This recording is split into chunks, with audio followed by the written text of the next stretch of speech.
Hey Bubbles, welcome back to another YouTube channel. So today I'm going to be talking about my summer reads, and I constitute summer as June, July, August, and September because I said so. Anything after September I'll count as my fall reads. So we're gonna go over the books that I read this summer and kind of how I feel about them. So the categories, I think I'm gonna do 3 categories, which is just basically the overall vibe of the book, something I remembered or a moment I liked from the book, and then finally if it floated, fizzed, or burst my bubble. So let's get into the video. I have my notes here. I'm going to be looking at and referencing it so I can give you guys the books I read in the order I read them and also what I rated them on my Goodreads. I'll probably also link my Goodreads in the description if I feel like it. I don't know, I may be too shy to show you guys what I read, so I might not link it yet, but I don't know, we'll see how I feel. So the first book that I read, we're starting in June. This was No Ordinary Love by Maya Ariel. I will put it on the screen somewhere. And I think the overall vibe of this book is cute and fun and light. It was like a really lighthearted romance and a very nice read for the summer. I didn't know what to expect because I'd read a Maya Ariel book before. I don't know if it was her debut book, but I think it was. I cannot remember the title. Maybe this is the debut book. I don't know, but I think I'd read Maya Ariel prior to reading this book, so I knew I liked her writing style and her style of tackling a story. So for the vibe check, I'd say it was a lighthearted, cute, summery vibe. I really like that. Next category would be a favorite moment or a feeling.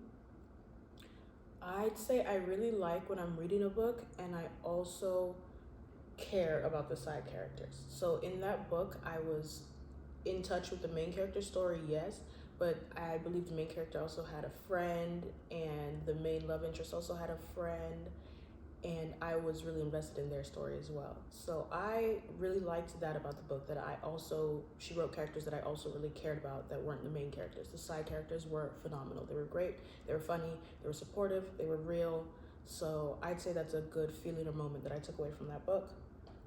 As far as whether it floated my bubble, it just fizzed a little, or it completely burst my bubble, I would say, before I decide, let me kind of read to you guys what each category is. So floating my bubble is if I really loved it, it was a really nice vibe. Fizz, it's kind of like, it was a fun read, but maybe I wouldn't revisit it, maybe I wouldn't read it again. And burst my bubble is like I didn't kind of vibe with it, completely popped my bubble. I could have read something else. So yeah, float, loved it, smooth, cute. Fizz, it had its moments, but it wasn't really life-changing, or I wouldn't revisit it, probably won't remember it. And burst, no, I didn't like it. So for No Ordinary Love by Maya Ariel, I would say, I'd say it floated. It floated my bubble. I don't want to say it fizzed because I still remember the story. I still think it's cute, and when she drops the next book, I will be reading the next book. So for that, I'd say it was a float. And I rated it a 3 out of 5 stars on Goodreads. For me, I think is a pretty good rating. Moving on to July, because that is the only book I read in June. Was I in, no, it was summer. I wasn't in school. Okay, I didn't feel like reading. So this is the only book I read in June. July, I also read only one book. I believe I read No Ordinary Love via audiobook. So I listened to the book. Yes, I listened to the book. I'm just gonna give you guys the modes of which I read these books, whether it was physical, digital, or audio, just in case you guys were wondering. So moving on to July, I read Sunrise on the Reaping. So I was a Hunger Games fan when I was younger, but I didn't read like the other prequel, what was it? The Ballad of Songbirds and Snakes, I believe. But when I saw Sunrise on the Reaping was Haymitch's story, I was like, okay, this kind of sounds interesting. Because me personally, I was just not interested in President Snow. I didn't want to read a book that would make me mad, and I knew his story would make me mad. So I kind of stayed away from A Ballad of Songbirds and Snakes. But I did like a buddy read with Sunrise on the Reaping with my friend. So we read the book together. We would read 5 chapters a week, So that's why it took my entire July, because I had to kind of sync with my friend with reading the book. The overall vibe, I would say, was exciting. Once the book picked up, once it started, it really started. It was a bit of a slow march to the action. Like, I think halfway through the book, Haymitch still wasn't in the Hunger Games, so it was kind of like a slow crawl to the action, but I didn't mind it. She kind of set up a lot before he went into, the arena, and it was interesting to see kind of what happens when your name gets called from the reaping. Because, I hadn't read Songbirds and Snakes. I don't know if you guys had already been through that if you've read it, but I hadn't. So I was like, okay, I guess I'll forgive her. I'm walking with you. And so I'd say it's exciting, a bit slow. I don't want something that has a negative connotation, but it's painful. Painful, but not in a it was hard to read this way. The story was hard, not to digest. The story was painful. Like, you guys know what the Hunger Games is. It's not a romance, and it's not a lighthearted book. It's about anarchy. It's about oppression. It's a dystopian world. So the story within the pages was painful. So yeah, I would say adventurous, exciting, and painful for Sunrise on the Reaping. Did it float? Did it fizz? Did it burst? She floated, baby. Like, let me go ahead and look at the ratings that I gave her. I believe that I gave Sunrise on the Reaping, yes, a 4 out of 5. Because there are just some parts of this book that are burned in my brain. And I'll use this to segue to the category that I skipped, my favorite moment or feeling from the book. Sorry, I'm all over the place. So favorite moment or feeling, one thing that stuck with me, a quote, a scene. I would say, again, the characters, but not Haymitch, because to be quite honest, I found him insufferable most of the time. But he was young. He wasn't his fully formed Haymitch yet. He was going through a lot. The Reaping is on his birthday. So Haymitch wasn't a good character for me, personally. But the side characters and the people he had around him were very memorable and very lovable. So favorite moment for me are the characters. And maybe a quote, because I do remember this quote, they can't take anything from me that is worth taking. And Haymitch didn't get it at first, but he got it towards the end. You know what I'm saying? Because he had to do a lot of growing and learning. So nothing they can take from me. What did I just say? Refer back. This book floated my freaking bubble. Get some bubbles on the screen. 4 out of 5. And that is the only book I read in July. Sorry, it just came back to me. Sunrise on the Reaping, I read the physical copy. And I would recommend the physical book for Sunrise on the Reaping because, I don't know, I think you feel it more when you really read the words, and watching your tears fall on the page is really a different feeling. So the first book I read in August was King of Pride by Anna Huang. Once in a while, I'm in the mood for some trash romance. Not trash in the sense that the writing is bad, but you guys know what, like, trash, like, reality TV is trash. It's like a guilty pleasure type thing. Quality is not really the main focus, but sometimes you get quality. So I was in the mood for the quintessential romance book. I had just gone through hell reading Sunrise on the Reaping. I wanted a break. So I picked up King of Pride by Anna Huang. It's going on the screen, and it was an audiobook. One of the main characters, Dante, is this big, bad Italian man. So if that's the kind of voice you want in your ear, look at me, get the audiobook. Okay. So the overall vibe is cliche. It is a cliche romance book. It is light, but also not in the sense that it didn't touch on anything important. I think if you are an immigrant, not just, if you are Asian and if you are an immigrant, you will kind of understand what I mean by that. Because the main character had to go through a lot of things reminiscent of things that immigrants, particularly Asians, because she is Asian, have to go through regarding their family. So I wouldn't say it's completely light because it touches on some of those things. But it's fun. It's forced proximity as well as a marriage of convenience, as well as maybe grumpy sunshine. I'm trying to hit all the tropes. It's yeah. Enemies to lovers? Yes. Girl, she got 4.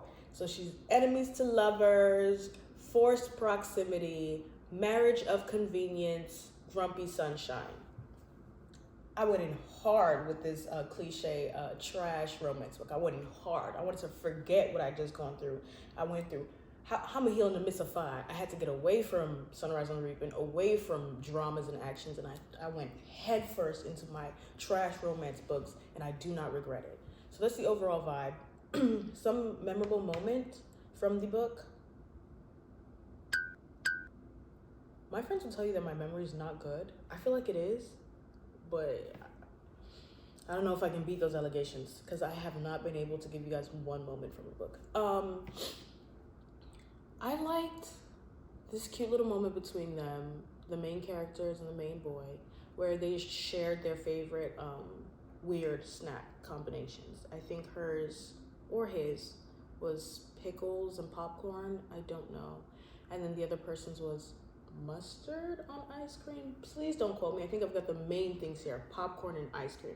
And there was some sort of weird combinations that they each liked, and they caught each other eating it at night in the kitchen where they was both supposed to be asleep. And I think that was really cute. And did it float, fizz, or burst my bubble? It fizzed. I'd say it fizzed. I really liked it. Would I read it again? No, but I did continue to read more Anna Huang because sometimes I do need that palate cleanser of the cliche romances. So, yeah, I'd say it fizzed. What did I rate it? King of Pride. A 3 out of 5. And I did that just because I liked the characters, I liked the story. I don't think the story was too linear and predictable because we've already got the cliche tropes, but the storyline wasn't so linear and predictable. So I gave it 3 stars for that it kept me on my toes a little bit with where the story was going to go. Moving on, next book in August is The Awakening, Zodiac Academy by Caroline Peckham. I know y'all see me laughing. I'm so sorry. So, same friend that I read Sunrise on the Reaping with, we also do a I hated this book, read it, and hate it with me type of read.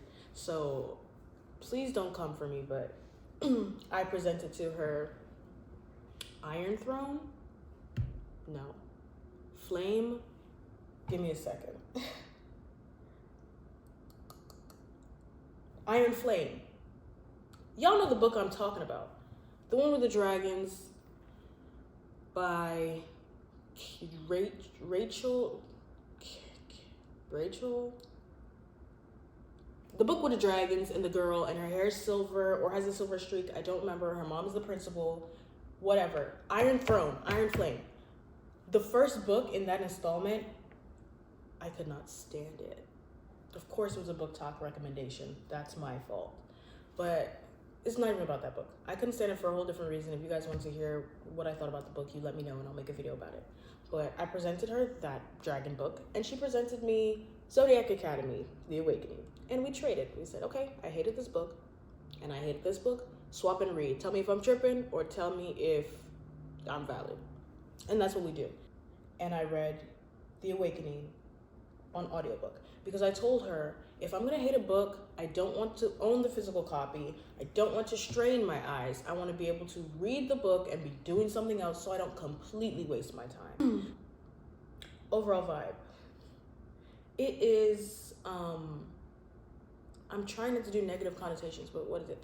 Juvenile, delinquent, YA, young adult. Like it really gives that vibe of I would have gone for it at 15.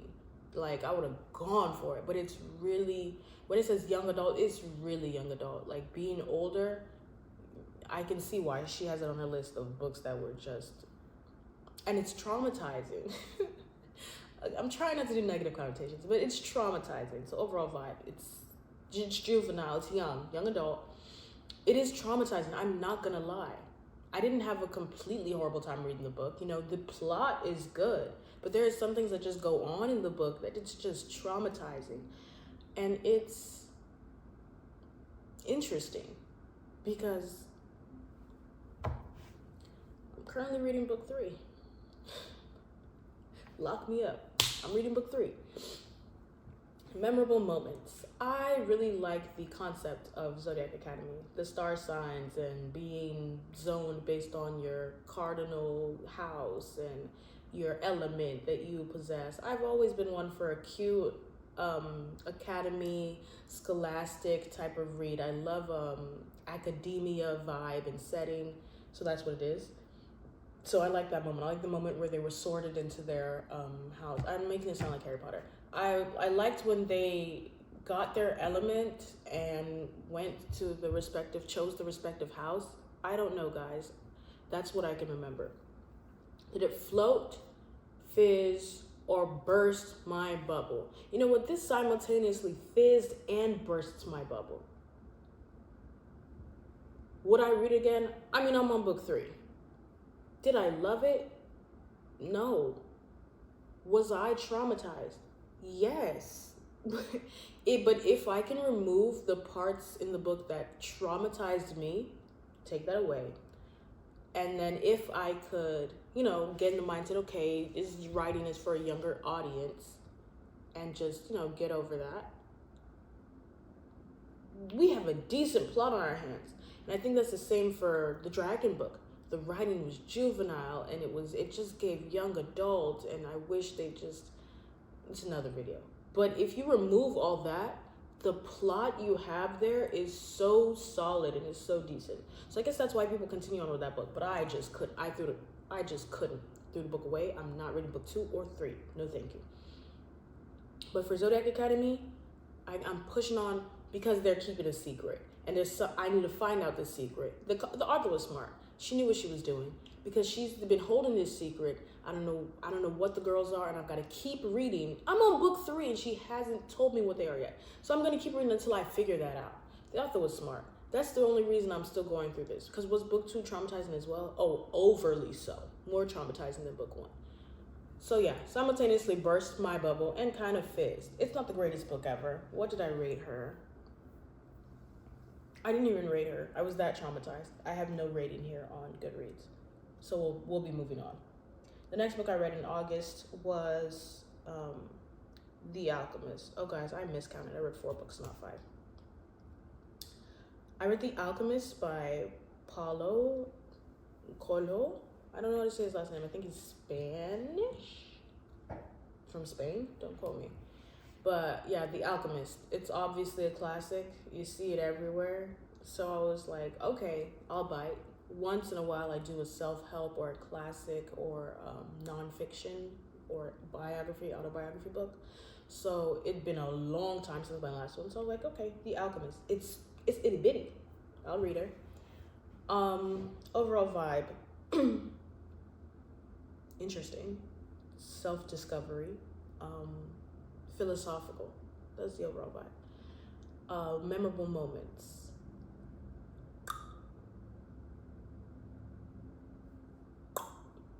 There was a desert. There was a camel.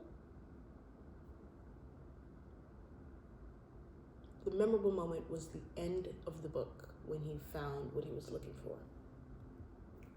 Yeah, I guess. I really don't want to say more because I'm trying not to spoil the books as well. Let me just put spoiler. Okay, the memorable moment was when he found the treasure that he'd seen in his dreams at the pyramid and found it empty, right? And then there was somebody else who had come and said he was looking for the same treasure. You're a fool to even follow your dreams and think it's here. I had the same dream once and it told me the treasure was back at a farm in Spain. Don't quote me. And then it clicks to him that, oh, that's where my treasure is. I kind of like the philosophy of him being told his treasure was at the pyramid, for him to find a treasure chest that was empty, but to find his actual treasure location through somebody else's dream of treasure. And then when he got back, surely enough, the treasure was there. You know what I'm saying? And spoiler.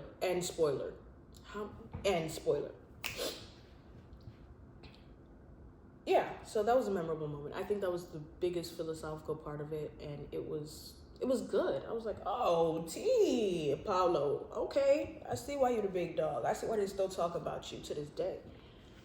So that was good. And did it fizz? It fizzed. I'm not gonna read it again. I don't remember too many details. I am a romance, action, fantasy girly. I don't know why I was reading about camels in the desert, but I did, and I'm proud of myself. It fizzed. What did I rate it? Guys, when I'm traumatized enough, I don't rate books. She didn't rate it. It kind of dragged for me. I don't know how you do that with 200 pages or 100 pages. I had to kind of push because there was like some middle part where it was, I was reading just to get through it. I read the audiobook. Yes, audiobook. Moving on to book 4. Immortal Dark. What little one say? Woo! Woo! That was no bar. Nigga, listen. Girl. Immortal Dark by Tigris Germa. I could not wait, to push it to fall because it's a dark academia. Hello, it's a dark academia.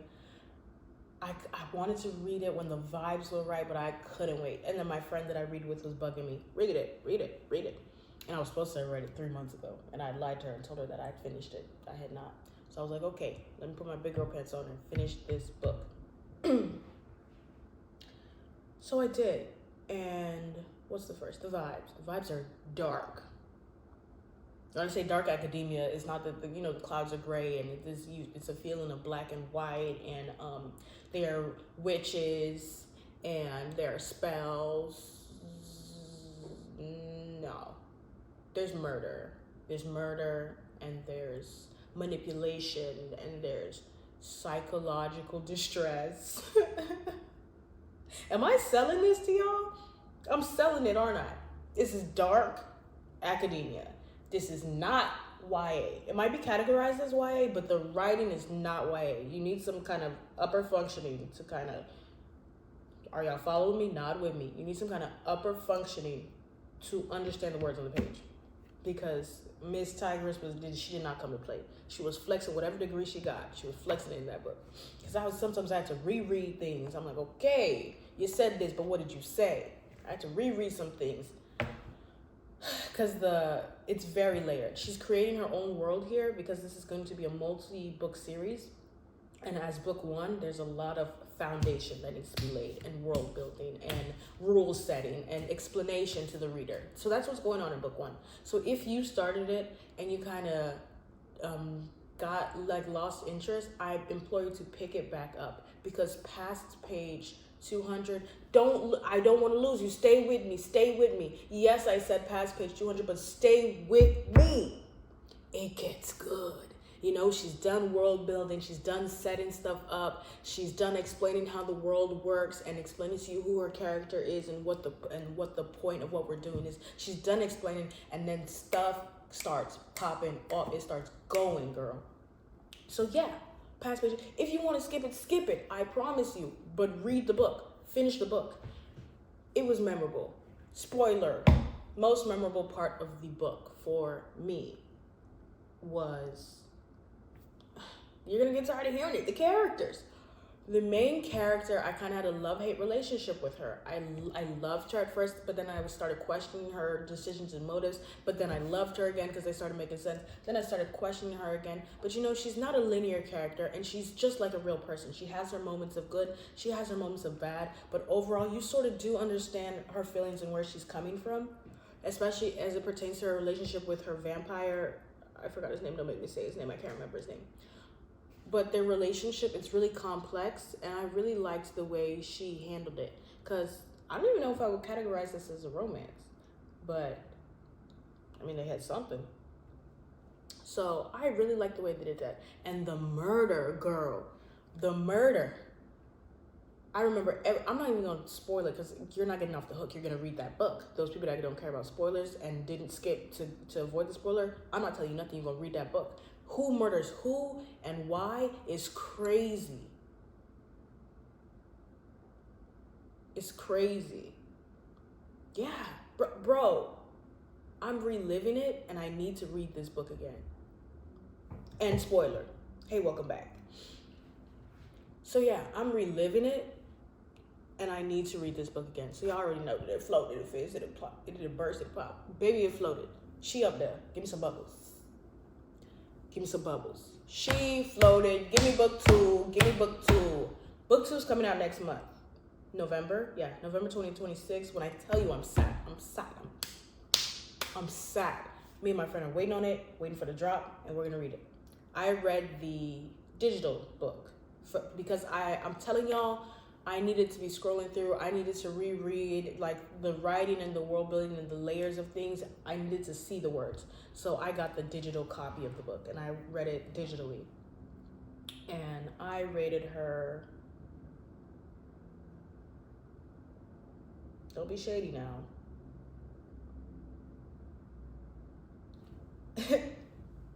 sue me. I gave her 5 stars. I gave her 5 out of 5. I don't care. I don't care if the book wasn't perfect. You know what I'm saying? The way it made me feel, the way I'm fiending for book 2, the way it was different. Walk with me. Can I say this? Is it a spoiler? It's a dark academia with vampires. You know, not just any vampires, black vampires. The characters are black. The characters are black. The characters are black. Did you hear what I said? The characters are black. The vampires are black. My main character is black. My president is black. My rim's dark blue. And not be gosh damned if my whip ain't too. They black, baby. It's a black dark academia based in African mythology. It got better, didn't it? I told you, based in African mythology. Not just any African mythology, East African mythology. Our character, our girl, is Ethiopian, I believe. Yeah, she's Ethiopian. Where have you heard that? Where have you heard a dark academia, vampiric, romance, murder book based in African mythology? East African mythology, yeah. Don't play with Miss Tigress, Gemma. You didn't know, now you know, and get on it. I would like your reviews in the comments by next month. I'll give you some time, but read the book. She's a 5 out of 5. She's that girl, and she was the highlight of my August. Moving on to September, because this is still summer. This is still summer for me. I read 2 books. One of them was forced on me. I read Strange Houses by Uketsu, which is a Japanese author. So this book was translated from Japanese to English. So it might contribute to whatever. He's also not an author. I don't mean that in any sort of slight or anything. He wrote a book, so he's an author, period. But he's a YouTuber. You know what I'm saying? He does YouTube. He's a masked YouTuber. Like, nobody's seen his face. Nobody knows what he looks like. He does YouTube videos. He's big in Japan. And he decided to write a book. And he did. The overall vibe of Strange Houses by Uketsu is mystery. It's a mystery book. It is strange. Like, the overall vibe is strange. She was so right about Strange Houses. And it is...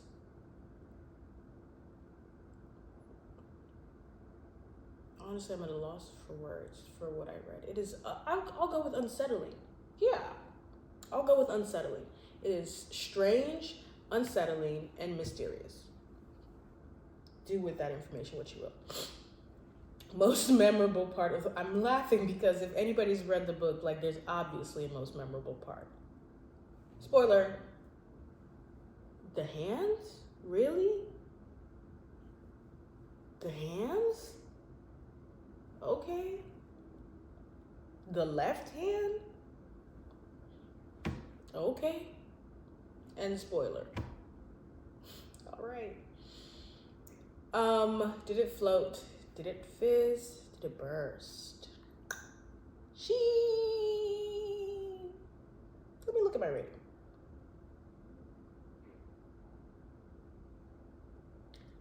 I don't think I rated her. Or if I did, I would have rated her a 3 stars out of 5. but I don't think she bursts, and she definitely didn't float for me. Because personally, I don't like horror books, and I don't like mystery books. I won't say I don't like them. They're not the first thing I would pick up, especially when the explanation for what's going on, I don't know, doesn't meet certain standards of mine. I would say she fizzed. And she only fizzed, like, this is not a burst, but a fizz, because the sheer ridiculousness of what was going on in that book is absolutely unforgettable. That is the only way I can explain that. The book is absolutely unforgettable. You're just not gonna forget the plot. You're not gonna forget what the hell is going on in that book. And for that, you fizz, you know? If you're taking up space in my hippocampus, I can't get you out of there. So, you fizz. You did what you need to do with Katsu. I won't be reading Strange Pictures. I've heard it's really sad. But I don't know, it's not my cup of tea. I read Strange Pictures on digital. Yeah, I had the digital download. So the last book on this list is A Silent Voice, Volume 6, by Sue Morishita. I guess I was just doing Japanese the whole September. And yes, I'm gonna count a manga. Yeah, and this, because I can, because I read it. So I just finished watching The Silent Voice, the anime adaptation. And no, I'm not gonna wait for season 2. And the book was available at my library. So I got the digital copy and I read the volume 6 of the manga. And I'll have you know, I'm currently on volume 11. So yeah, it's been going pretty good. That's the overall vibes. It's cute, it's a romance, it's inclusive, and you learn, it's informative. I would say memorable parts. I got nothing. The drawings are really cute.